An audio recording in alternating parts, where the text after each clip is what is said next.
నా మీద కుట్ర చేసిండు. 5th ఆగస్ట్ 2020కి అపెక్స్ కౌన్సిల్ మీటింగ్ కి భారత ప్రభుత్వం వాటర్ రిసోర్సెస్ మినిస్టర్ తెలంగాణ ముఖ్యమంత్రి కేసీఆర్ ని డిస్కషన్ గురిస్తే ఈ Rayalaseema lift tender 10th August కి పూర్తయిందని చెప్పి వీళ్ళు పోస్ట్పోన్ చేసి ఆ టెండర్ పూర్తయి అగ్రిమెంట్ పూర్తయి పనులు మొదలైనాక అపెక్స్ కౌన్సిల్ మీటింగ్ పెట్టుకుంది. ఎందుకంటే ముందు మీటింగ్ పెట్టుకుంటే ఏమైనా స్టేటస్ కో ఆర్డర్ ఇస్తే ఈ రాయలసీమ లిఫ్ట్ చేపట్టేది అవకాశం లేదు. మరి ఎన్ని రకాలుగా చూసినా ప్రత్యేకంగా కృష్ణా నదీ జలాలపై ముఖ్యమంత్రి గారు చాలా కరెక్ట్ చెప్పిండు. ఈ 10 ఏళ్లలో జరిగిన అన్యాయం ఉమ్మడి ఆంధ్రప్రదేశ్లో కూడా తెలంగాణకి జరగలేదు.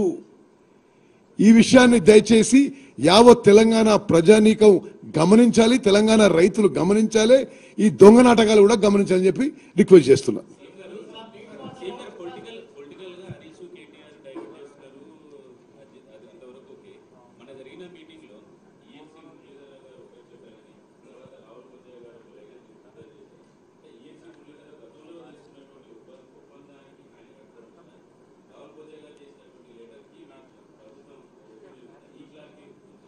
చారి గారు, మీరు ఒక విషయాన్ని అర్థం చేసుకుంటలేరు. ప్రభుత్వ నిర్ణయాలని అధికారులు అమలు చేస్తారు.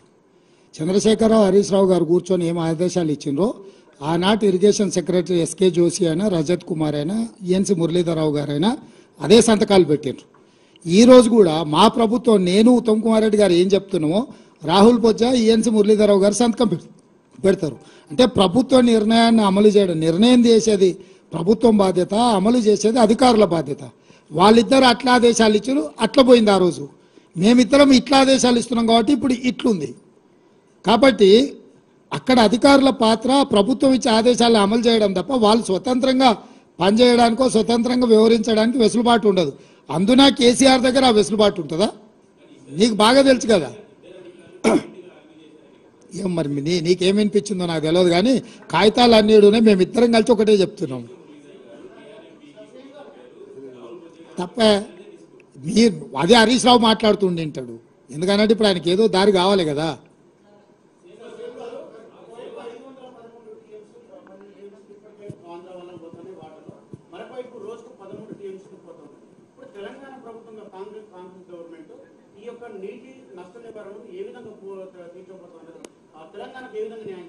అందుకే కదా ఇప్పుడు ఈ తప్పులు జరిగినాయి, వీటి సరిదిద్దడానికి బోర్డు మీటింగులు పెట్టుండ్రి, దీని చర్చలు మొదలు పెట్టుండ్రి, కొత్త ట్రిబ్యునల్ వేయండి, పరివాహక ప్రాంతానికి సహజ న్యాయ సూత్రంగా మాకు రావాల్సిన నీళ్ళు ఇవ్వండి అని చెప్పి మేమిద్దరం అందుకే కదా బాధ్యత తీసుకోగానే పోయి ప్రధానమంత్రిని కలిసినాము, అదేవిధంగా జలశక్తి మంత్రిని కలిసినాము, మా అధికారులను పంపించినాము. మా తాపత్రయం అంతా అదే కదా. మరణ శాసనం కేసీఆర్ రాసిండు కాబట్టి ఆ మరణ శాసనాన్ని తిరగరాయడానికే మా అపర భగీరథ ప్రయత్నం మేము చేస్తున్నదంతా. దాంట్లో భాగంగానే ఇవన్నీ మీకు కూడా ఎందుకు ఈ కాగితాలని ముందర పెడుతున్నాము. కొంతకాలం అయిన తర్వాత అబద్ధమే ప్రచారం అయింది. మామాళ్ళు ఆ స్థాయిలో అబద్ధాలు నమ్ముకొని బతుకుతారు.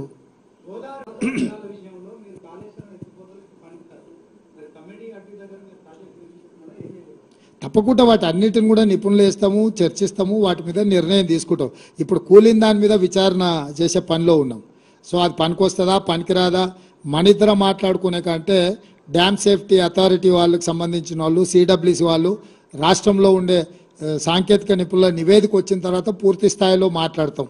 ఇప్పుడు కనిపిస్తున్నది ఆడ కూలిన దాన్ని బట్టి పనికిరాదా కానీ ఇట్లా మాట్లాడుతూ వాళ్ళు అంటారు మీరేమన్నా ఇంజనీరింగ్ నిపుణులు అంటాడు. ఎందుకంటే ఆయన 80,000 పుస్తకాలు చదివిండు అసలే. మళ్ళీ మేధావి ఏదో ఒకటి అంటే మళ్ళీ అదే కొత్త కథ అవుతుంది. అందుకే నిపుణులతోనే నివేదికలు తెప్పిస్తాం. దాని మీద న్యాయ విచారణ చేయడానికి జడ్జిలను అనుమతించండి అని చెప్పి చీఫ్ జస్టిస్ ఆఫ్ తెలంగాణకు లేఖ రాసినాం. దాని మీద తొందరలోనే వారు సమాధానం ఇస్తారు, దాని మీద నిర్ణయం తీసుకుంటాం.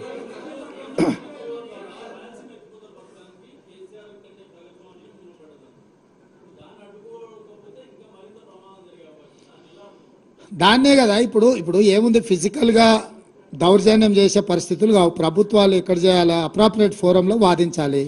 అప్రాప్రియేట్ ఫోరంలో మేము వాదిస్తున్నాము.